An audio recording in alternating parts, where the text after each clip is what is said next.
Good Wednesday morning, Jeremy and Joe. A beautiful day out there. A little cooler than it has been the last couple weeks. High today, 68. Woke up this morning, it was in the 40s. Same kind of deal tomorrow, but sunshine, lots of sunshine. Game time for Sunday, 8 o'clock Sunday night. The forecast calls for temperatures right about like the upper 60s, 68 degrees for game time on Sunday night. All right. For the Bills and Patriots in the rivalry series game for those Bills uniforms. Paul Hamilton joins us because the Sabres have a home game tonight against the Pittsburgh Penguins. Paul, good morning.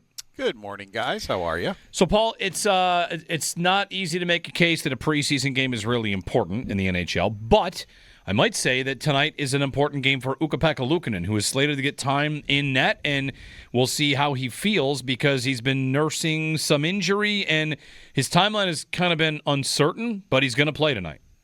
Yeah, he seems, from an injury standpoint, fine. You know, he's been practicing fully, and he doesn't seem to be laboring at all. You know, I watch him usually quite closely, and it doesn't seem like, well, he doesn't want to move this way or doesn't want to move that way or is trying to be careful or anything like that. So it's just a question whether Lindy wants to go with what he did with the other two goalies and in this first preseason game play him 40 minutes or play him the whole way, and then on Friday definitely play him the whole way, because that's what he did with the other two. You know, in their first game they played 40, in their second game they played 60. So he hadn't decided yet when we talked to him yesterday which way he wanted to go. But Luukkonen, as long as nothing happens injury-wise, I think you're going to see him in both games. And he would be on track, Paul, to be the night one starter if he doesn't have any setbacks? So. I think so, the way it seems, you know, that they're doing it this way. Because today is the game where most of the guys you will see against the Rangers will play. And then Friday is the one where most of the guys you'll see with the Penguins will play, and the Sabres will call up mostly Amherst and play in that final game. That's the way the preseason goes. I mean, the home team usually is more representative of what you'll see during the season, and the road team is more representative of what you'll see with the farm club. So it's just kind of the way. That's what happened in the Red Wings, Sabres, home and home. Both teams played their regulars at home, and both teams played their Amherst or Grand Rapids guys on the road. So, Paul, if Luukkonen is okay and plays and looks good and no setbacks between now and next week, are they rolling into the season with three goalies? I mean, Kevin Adams has said in the past he doesn't like three goalies. I think I've heard Lindy say the same thing. But what else would they do other than carry all three? Yeah, exactly.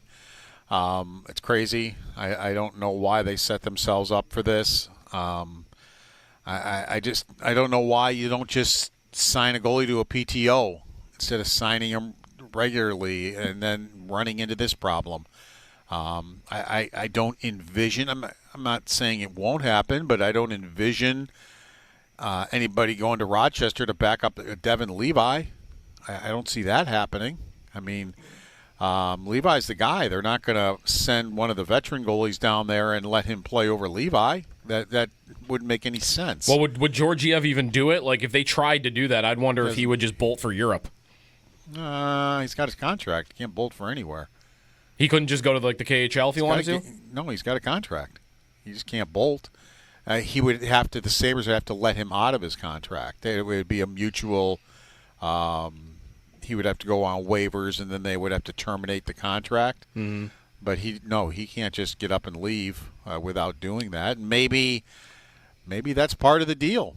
Maybe they did a under the table deal. Say, look, if it works out where we need you, we'll do this. If not, we'll just mutually agree to terminate the contract, and you can go on your way. Maybe that's it. I don't know. I mean, that could be part of it. Yeah. Other injury news, Paul. Jiri Kulich missed a couple of games. He's expected to play. Owen Power day-to-day because he had something happen at practice. Yeah, Lindy Ruff did not seem all that concerned about that injury with Owen Power. And I talked to Kulich myself yesterday. We sat and chatted for a while, and he's perfectly fine. He said he just needed a couple of days, and there was no problem. At Byram, I actually saw him come back from Harbor Center. He was over there skating, as was Greenway. Lindy Ruff hopes to have Greenway in practice next week. So they were both on the ice. I had forgotten to ask about Austin. I noticed Ostlund didn't get sent down to Rochester with everybody, and then I forgot about him. I saw him come over from Harbor Center, too. He was skating, and Lindy labeled him as week to week. But that's just more of a housekeeping thing because I think once he's ready, they will send him to Rochester. But, if you're injured, you can't send him to Rochester. He has to stay up here. So that's what they're doing with him. Paul, as this group plays tonight, maybe we get a good look at the Sabres, for the most part, what they will be on opening night. They're getting, if I may, a little bit of love as they could compete for a playoff spot. The division, you've got Florida with major injuries. You've got Toronto with a big player that's gone in Mitch Marner. Do you think that this team has as good a chance as any of the last however many years? I don't want to put a number on it, but do you like their chances to stay in this race given the moves they've made and where they are right now from a roster standpoint? I can boil it simply for you. Tell me if you get Luukkonen from 2 years ago or Luukkonen from last year. Paul, that's my answer. When people ask me how they're going to be, I say if they get saves, they'll be fine. He said yesterday, I like their chances this year. But what did you say about the goaltending? I said they got to get saves. You said I don't know who's going to make saves for them. I'm like, well, wait a minute. But that seems pretty important here. But you boil it down the same. Like if they get saves, they should be fine. Right. Yeah, the big save at the big time, like Luukkonen did, where it was like 35 games. It wasn't like just a few.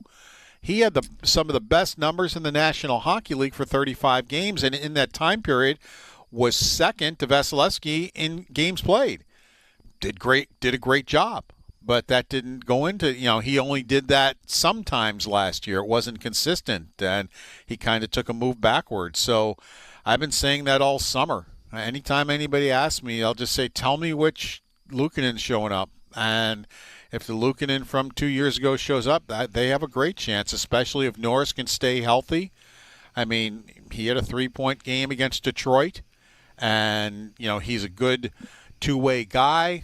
He can win you the face-offs. I mean, he won a face-off back to Thompson. The puck was in the net before I think the goaltender even knew it was on Thompson's stick. And that was just a simply pull back, shoot it, bang, it's in the net. So those things, that they're going to matter. So, and of course, if Dahlin stays healthy, you can't. I mean, in the 13-game, I always call it the losing streak. I guess there were 3 loser points in there, so it's not actually a loser streak; it's a winless streak. But Dahlin was not available for many of those games, and if he's not available, they've got some defensive depth, but they don't have defensive depth that's going to make up for Rasmus Dahlin. Yeah, right. No, unless Power took like a monster step, but we'll see about that. The thing I've wondered, Paul, that could hold them back also from being one of these teams that gets into the mid-90s, competes in the division, would be, did they lose too much scoring this summer? But man, I don't know how much I want to take out of preseason, but it feels like every time that top line, Norris, Thompson, and Benson, is on the ice, they look like they're dangerous and creating chances. Well, many in the analytics community will say, and told me before Peterka even got traded, that they're better off without him because he was so bad defensively. I mean, his numbers are not good at all. And, as far as, all right, can you make up the goals? Well, first of all, are you better defensively? Yes, I think they are. But I do think, because they keep saying, you guys keep stressing out about who's going to make up the goals, and they're more concerned with who's going to keep the goals out of the net. But think about it. I mean, you got 1 goal out of Norris last year. So between Norris and Kulich had, around 13, 14, somewhere in there. Mm-hmm. So if Kulich gets you 13 more goals, which I think he could, and if Norris is healthy, you figure he's going to be around 30. There you go. Yeah. Right there are your goals. And does Quinn get better? I mean, Quinn, he didn't have a good season last year, but at the end of the day, he had 15 goals.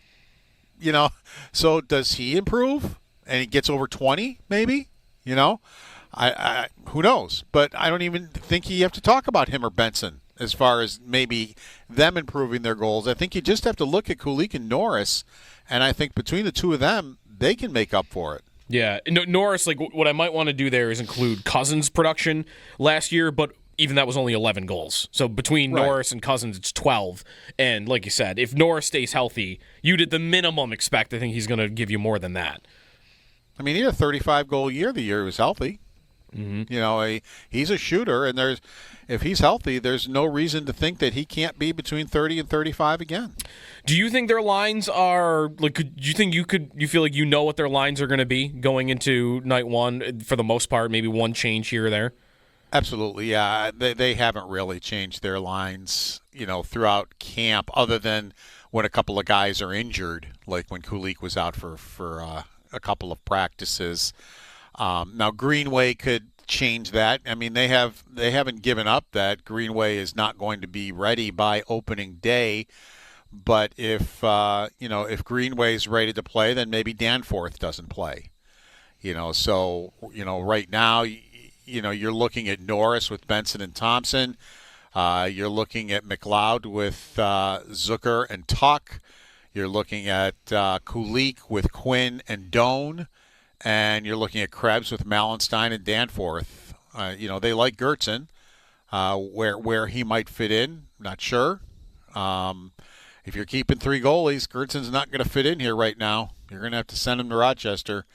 Right now, and you'd probably have to either send Johnson down or waive Bryson to go down. If it's just sitting as the 6th defenseman, I send Johnson down. But I probably, if there's an injury, I'd bring him up and play him. If Samuelson's not ready, then Johnson, for me, goes in the lineup, and then Bryson's your number 6. Pretty much, yes, I think it's set up. Paul, as you're going through some of those names there, for the casual fan that maybe doesn't know all these names of the newer players, do you feel like there's a chance they play with some of these other guys, like you mentioned Danforth and Josh Doan might be someone for this, that they'll have more energy, they'll have just more jump? Like what is different about maybe the depth of their forward group that could make a difference this year? If you want to say who's really been impressive in the preseason games, Doan would be right at the top of my list. I mean, he's going to be on your number 2 power play right now, and deservedly so. I mean, he's got 1 or 2 power play goals and is around the net constantly. I mean, and is, the other teams don't like him going against him. They're looking for him sometimes. He's in the middle of things, is how I like to put it. He's in front of the net, and he's in the middle of all that. He's in the middle of being on the wall. Things get going, he's in the middle of that. He wants to be in the middle of all that. He's got a great shot. I mean, that's one thing that he has, and he started playing pretty well and getting some points last year in the second half of the season, which was his first full season in the National Hockey League. So I remember when they traded for him, it's like, there could be an upside to this guy. And it was somebody that we found out that Adams insisted upon, and Utah said the same thing. That's why the trade took so long, because they didn't want to put him in there. And Adams said, then we're not doing the deal, and hung up. And Utah had to decide, do we want Peterka or don't we? Because he's not budging, and they put Doan into that deal. So, I'm very, very curious to see how he's going to work into the lineup, and what are we talking about with this guy as far as a young player and somebody that has an upside. Paul Hamilton on the Sabres, who played tonight against the Pittsburgh Penguins at KeyBank Center. Paul, the big contract in the league yesterday, Kirill Kaprizov signs for $17 million. I wonder what the next guys will sign for. Like, will Eichel be around that? Will McDavid go above that? And then do you think we wait until a couple more of those guys sign before those Tier 2 contract year guys like Tuck start coming in? Or do you think maybe this could push the Sabres and other teams closer to their guys? Well, you got to figure McDavid's going to get 20. Yep. Right? Yep. I mean, Kaprizov's a great player, but he's not better than McDavid. He's not better than Eichel. Mm-hmm. So I don't know if Eichel will get 20, but I think he'll get more than Kaprizov. And, I've said this all along, whether Terry Pegula likes it or not, Alex Tuch holds all the cards here. And you are going to get crucified if Alex Tuch leaves, because you're back to square one then. Yeah. If Alex Tuch leaves, this part of the team is over, because in my opinion, none of them have said this, but in my opinion, Thompson goes, Dahlin goes. I think if this season goes the way the seasons have gone, I think this is the last kick at the can for those guys. I think they all has to be traded if they're on the bottom of the standings again this year. But a fan favorite like Tuch, can you imagine what? Look at what the fans have been like the past couple of years. I'm not criticizing them. They have a lot of reason to be the way they've been. But if Tuch leaves, yeah. I mean, I can't even imagine what it's going to be like here. So Terry Pegula is going to have to get comfortable with the fact that you keep this guy, you're probably going to have to give him $10 million. Maybe more. Yeah. Yeah. I mean, you would think 8.5 would have been the comfortable place, but not with the way the salary cap has gone up. And none of these guys, there are a lot of guys in Tuch's shoes that haven't signed yet. It's not just McDavid, and it's not just, it's Kempe in Los Angeles. Right. There are a bunch of them. Well, what they're doing, I think, Paul, is they're waiting for the big guys to set the pace. They don't want to sign for $8 million and then realize, oh wait, the cap's gone up, so now everyone's willing to pay more, and I signed for what the old price would have been when the new price is $2.5-3 million higher. Well, look at what Tage Thompson at 7.1 is going to be an absolute bargain. And he signed that contract. It's a 7-year deal that he signed in 2023. Right, the cap's going to be $125 million by the time that deal's done. Yeah. Yeah. So, I mean, you can say Tage Thompson made a mistake by signing that contract, and many thought it was too much. Paul, go ahead. Go ahead. No, good. Yeah. I was on the Tuch conversation. You can't remove the emotion from this one, and I agree with what you said about like Tuch holding the cards and what they do. Should they sign a 29-year-old, soon-to-be 30-year-old player to an 8-year extension for double digits on the old AAV? Is that a good move, or is it the move that you have to make, even though you might think it might not be the smartest thing to do? Letter B. Because he's 30 years old when he signs the contract, because he has another year left on this deal. So, but and who knows? I mean, there are some players that are still very, very effective at 38. So who knows what Alex Tuch will be like at 38? But you got to do it. Do you worry about his availability? I mean, he does. He gets dinged up. Yeah, at times I worry about a lot of it, but he also improved greatly as a two-way player last year to a point where it was by far his best year. And now, he's you talk about the Selke, and he said, look at what I did last year isn't good enough. He goes, I want to be in the top 5 of the Selke voting every year. Yeah, he got 7 top 5 Selke votes last year. 8, but that was like 15th. So if he's looking for top 5, he's still got a little ways to go on that. So that's what you're looking at with him. And usually when he puts his mind to something, he's pretty good at doing it. So, yeah, you don't want to sign a 30-year-old for 8 years. But, yeah, I think this is like the Vanek thing. Yeah, if you remember back to that. Yep. Where on July 1st, they lost Briere and they lost Drury, even though Drury promised them that he would come back to them with any offer. He did not do that. And now both of them were gone. And now Edmonton, they're like, oh, let's go after Buffalo. And then they sign Vanek to an offer sheet. Mm-hmm. And the Sabres are like, we've got to match it. We have no choice. We've got to match it. And in hindsight, if you would have just given Briere and Drury what they wanted, forget about a negotiation, what they wanted, you would have had those together for around $12 million, and you would have had 5 first-round picks from the Edmonton Oilers to go with that. And that's back when the Oilers were picking like first and second overall. So you could have had both those players plus all those picks, and it was just a colossal. But they had to. They couldn't lose Vanek along with Dahlin or with Drury and Briere. And I think it's a very similar situation right here. They can't lose Alex Tuch. They just can't. Paul Hamilton ahead of tonight's Sabres-Penguins game at KeyBank Center. Thank you, Paul. Okay. Sabres and Penguins. Boy, I mean, that Vanek moment, I remember.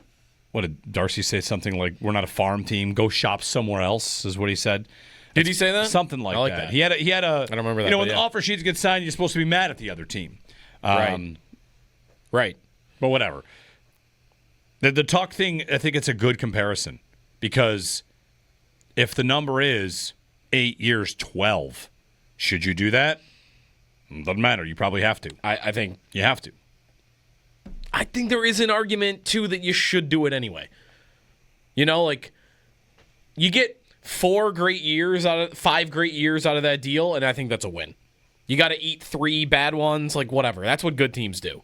So, I don't think it's that bad. He's a good enough player. He's a great skater. You're right to bring up the injuries. That would be my biggest concern, is does his body break down once he gets into his mid-30s? Because then that could be tough. But the way the cap is going up, $12 million now is going to sound like sticker shock, but it's finally going up, and it's next year. It's at 104 this year. It's going to 113 next year. There's some that think it could double in the next 10 years. Like, I don't know. Like, I'm not really afraid of the big salaries.